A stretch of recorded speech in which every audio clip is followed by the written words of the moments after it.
तो hello friends, welcome back to my channel. और friend, आज की वीडियो सीरीज के अंदर हम डिस्कस करने वाले हैं काफी important topic basic electrical and electronics engineering के अंदर, जो कि काफी इंपॉर्टेंट है आपके एग्जामिनेशन पॉइंट ऑफ व्यू से, नॉलेज पॉइंट ऑफ व्यू से।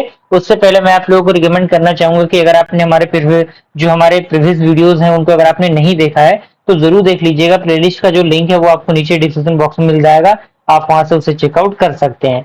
आज के वीडियो सीरीज के अंदर बेसिकली हम डिस्कस करने वाले हैं magnetic field produce by current carrying conductor, यानी जो मैग्नेटिक फील्ड प्रोड्यूस होता है जिसमें जो आपका जो करंट रहता है वो कंडक्टर को कैरी करके रखता है, उसके द्वारा जो मैग्नेटिक फील्ड प्रोड्यूस होता है उसके अकॉर्डिंग हम लोग डिस्कशन करने वाले हैं।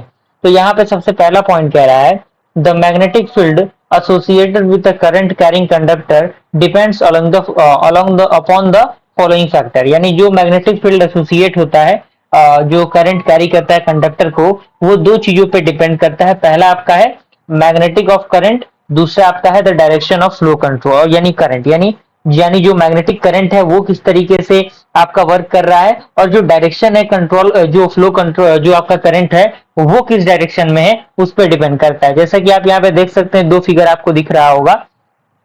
यहाँ पे अच्छी तरीके से इस फिगर को आप बनाइएगा। यहाँ पे मैग्नेटिक करंट आपका एच दिया हुआ है और जो आपका फ्लो ऑफ करंट दिया गया है आई। तो आप देख सकते हैं इसका डायरेक्शन किस तरीके से है। यहाँ पर डायरेक्शन अपोजिट है, तो चीजें यहाँ से आपको अच्छी तरीके से दिख रही होंगी। फिगर को आप अच्छी तरीके से बनाने की कोशिश कीजिएगा।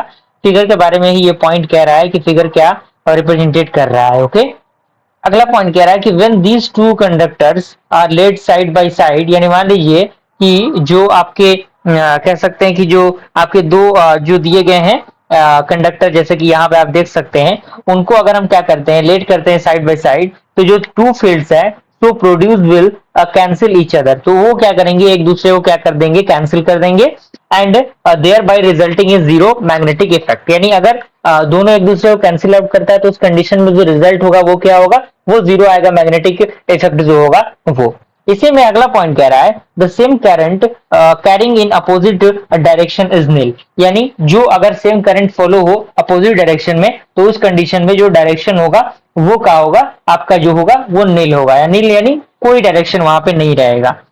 अगला पॉइंट कह रहा है the magnetic effect will be twice compare to one such conductor alone, यानी जो मैग्नेटिक फील्ड होता है वो क्या है, आपका दोगुना है, यानी ट्वाइस है on such conductor alone when they carry the same current in the same direction, जब सेम करंट सेम डायरेक्शन में फ्लो होता है। तो इसका मैथमेटिकल एक्सप्रेशन आपको आगे दिख रहा होगा।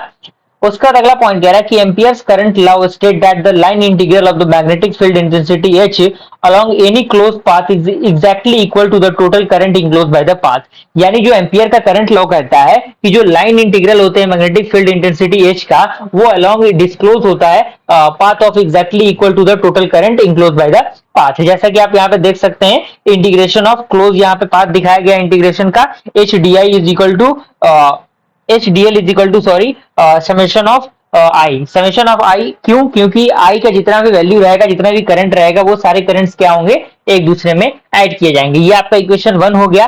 तो यहां से हम इसको क्या कर सकते हैं, इस तरीके से लिख सकते हैं। तो यहां से इंटीग्रेशन अगर हम हटाते हैं तो यहाँ पे h into two pi R आ जाएगा, इज इक्वल टू आई होगा। तो यहां से h का वैल्यू क्या निकल जाएगा, आई अपॉन टू पाई आर निकल जाएगा, जो कि इक्वेशन सेकेंड होगा। ओके, तो यहां से अगर हम बात करें when instant of single conductor there are n number of conductors enclosed by the closed path, यानी अगर मान लीजिए कि n नंबर ऑफ कंडक्टर्स रहते हैं उस क्लोज पाथ के अंदर, तो उस कंडीशन में फॉर्मूला क्या बनेगा, सिमिलर रहेगा, बस यहाँ पे i के साथ n का मल्टीप्लीकेशन होगा। तो ये आपका जो फॉर्मूला है फाइनल फॉर्मूला बन जाएगा। तो मुझे पूरी उम्मीद है कि ये चीजें आपको अच्छी तरीके से समझ में आ गई होंगी। कोई बहुत बड़ा इसके अंदर रॉकेट साइंस नहीं था, सारे स्टेटमेंट्स थे, बस फॉर्मूला आपको देख लेना है। और आने वाले वीडियो सीरीज के अंदर जो न्यूमेरिकल क्वेश्चंस रहेंगे उनको हम प्रैक्टिस कर लेंगे।